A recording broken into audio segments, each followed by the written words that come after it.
Hey guys, welcome to day 18 of the Bible Linear Plan. Today, we will be reading Genesis 45 through 46, Galatians 2, and Psalm 108. If you need to read more about this plan, visit the High Quality Gospel website with the link in the description of the episode and the podcast. Please leave a like and follow the podcast to stay up to date with new episodes. Now, let's begin with reading Genesis 45.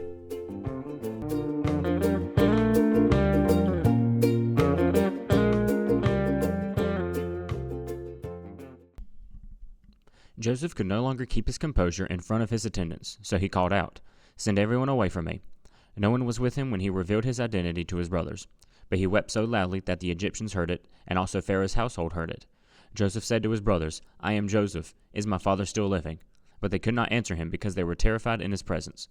Then Joseph said to his brothers, "Please come near me." And they came near. "I am Joseph, your brother," he said, "the one you sold to Egypt. And now don't be grieved or angry with yourselves for selling me here, because God sent me ahead of you to preserve life. For the famine has been in the land these 2 years, and there will be 5 more years without plowing or harvesting.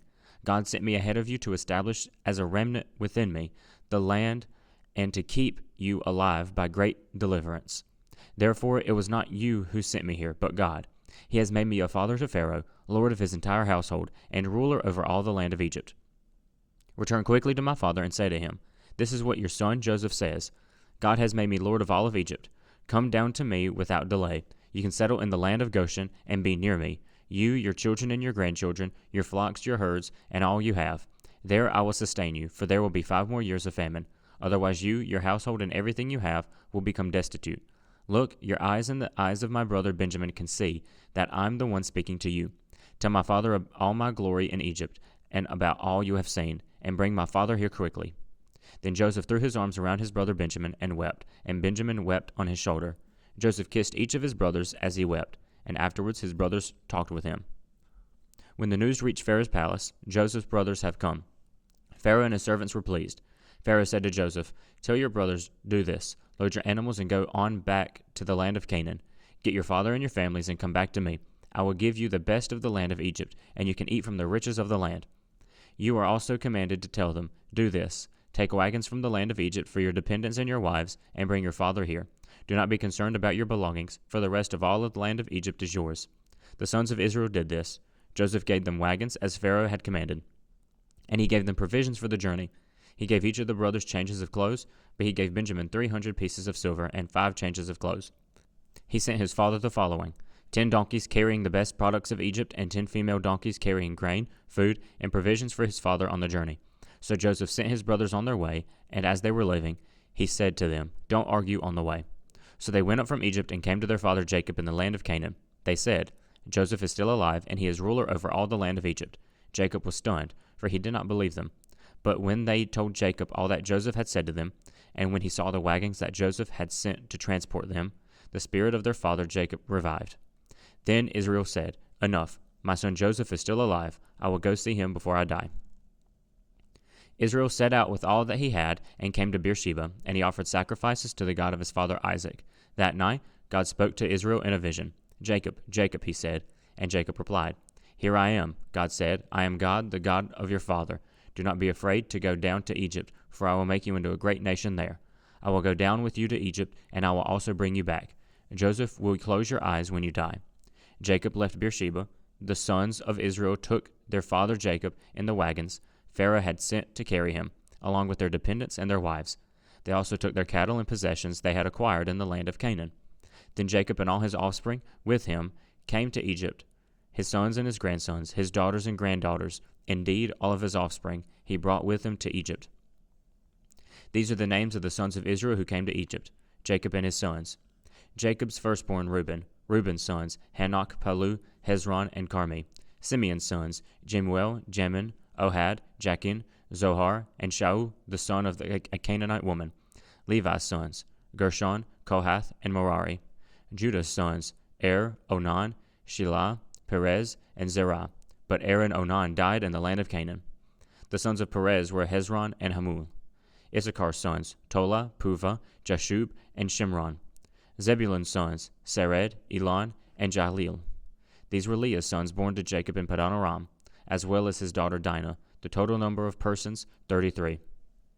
Gad's sons, Ziphion, Haggi, Shuni, Hezbon, Eri, Erodi, and Areli.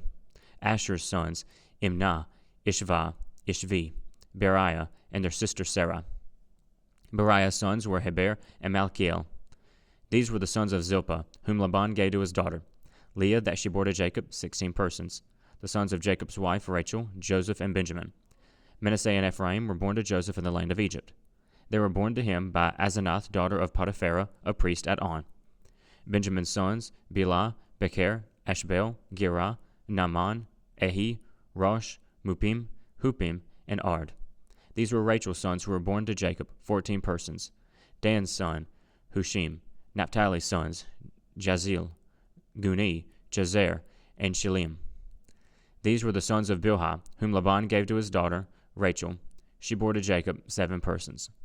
The total number of persons belonging to Jacob, his direct descendants, not including the wives of Jacob's sons, who came to Egypt, 66.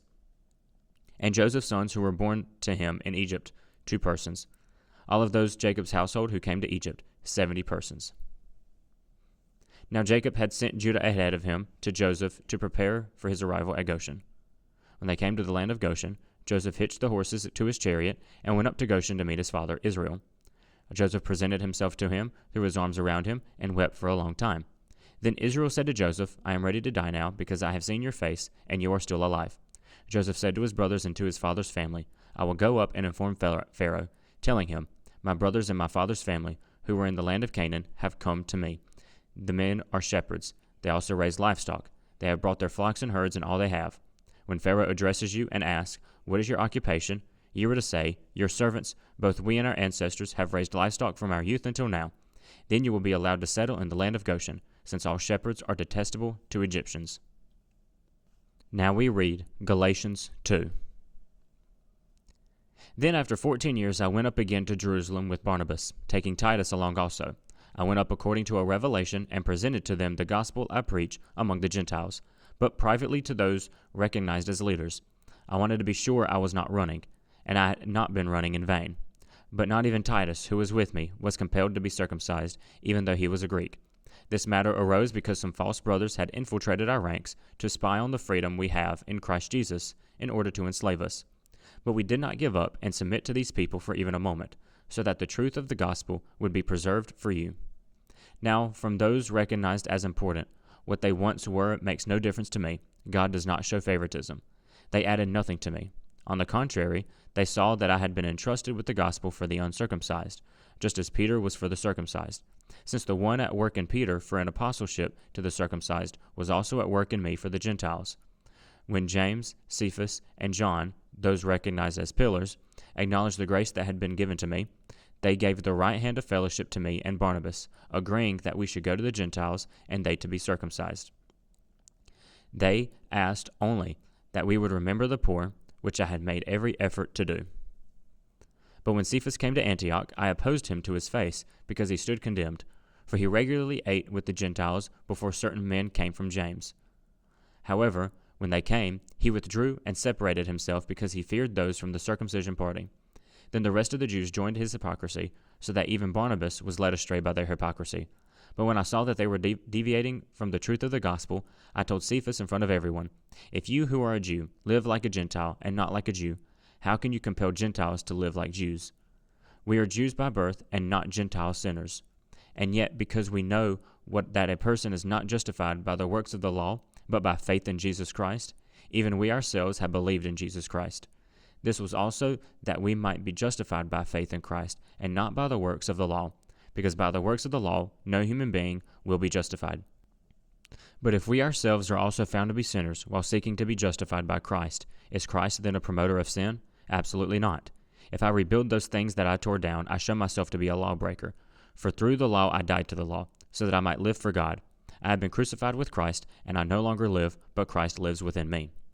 The life I now live in the body, I live by faith in the Son of God, who loved me and gave himself for me. I do not set aside the grace of God, for if righteousness comes through the law, then Christ died for nothing.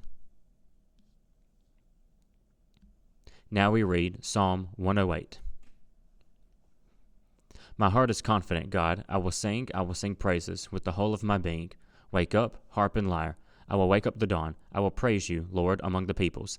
I will sing praises to you among the nations. For your faithful love is higher than the heavens, and your faithfulness reaches to the clouds. God be exalted above the heavens, and let your glory be over the whole earth. Save with your right hand and answer me, so that those you love may be rescued. God has spoken in his sanctuary. I will celebrate. I will divide up Shechem. I will apportion the valley of Succoth. Gilead is mine, Manasseh is mine, and Ephraim is my helmet. Judah is my scepter. Moab is my wash basin. I throw my sandal on Edom. I shout in triumph over Philistia. Who will bring me to the fortified city? Who will lead me to Edom? God, haven't you rejected us? God, you do not march out with our armies. Give us aid against the foe, for human help is worthless. With God we will perform valiantly. He will trample our foes.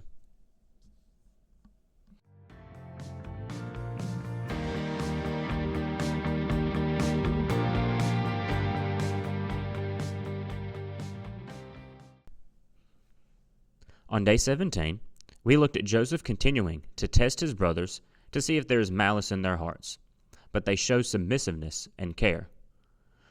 We read Paul's concerns for Galatia and how we know we can trust the gospel he preaches. We read about the King of Glory and how we can be with him. Today, Joseph reveals himself to his brothers, and he explains that they should not be angry or grieving to themselves, for God has used it for goodness. He offers for the family to come to Egypt and thrive there. God sent Joseph to save his family and entire nations. This is what God does for us. He uses our situations to glorify him.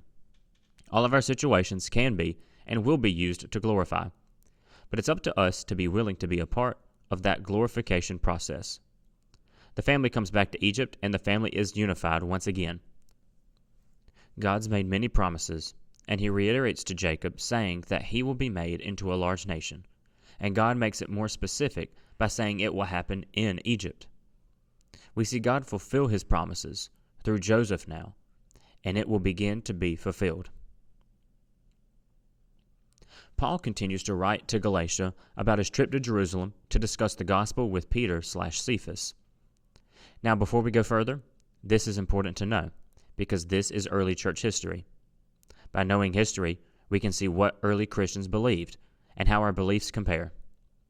What I find interesting about what Paul says is that he makes sure to say that he went because he wanted to make sure what he was preaching was not in vain, that it was not wrong, which is why he asked them privately. There are some Judaizers tried to lead more people astray and make the gospel theirs. Now, what did the Christians say about Paul's teachings? They added nothing to his teaching and wanted to change nothing. He got approval from the old disciples, but they decided that it was best for Paul to preach to Gentiles and they to Jews. Then Paul calls out Cephas for hypocrisy and weakness against the Judaizers. Cephas was weak when it came to the issue of Jewish law for Gentiles. How often do we and our church act the same? How many issues are our churches weak on, willing to sacrifice on, willing to compromise on? Some issues may be minutiae, but others, as Paul says, destroy the faith. Paul says that if he rebuilds what he destroyed, he is a lawbreaker, and Cephas is a part of destroying the faith he was once a part of. This passage makes it clear to us two things. Number one, the law does not create righteousness. Paul says, "For if righteousness comes through the law, then Christ died for nothing." And number two, we as Christians should stop being content with false teaching. We should not wave it off, for it will grow into something dangerous and cause others to stumble, making us the sinners. Here is your question. How is your church like this? Lastly, in Psalm, the writer is asking for God's help, for rescue. He personifies God and his power and commanding, invoking the enemies and areas around, and show how God uses Israel to defeat other powers. The end is a plea for God to help his people and fight against their foes. This is a wonderful passage about God providing protection and help, as it glorifies God, not the fighters. It acknowledges that humans can't save themselves and must be assisted by God. Thank you for joining in the reading and understanding of these chapters, and let us all be vigilant in continuing this reading. Please share, like, follow, or whatever you can do to help us reach more people with the Bible reading. Please also check out the High Quality Gospel website for more information and a couple of store items. Thank you, and keep learning.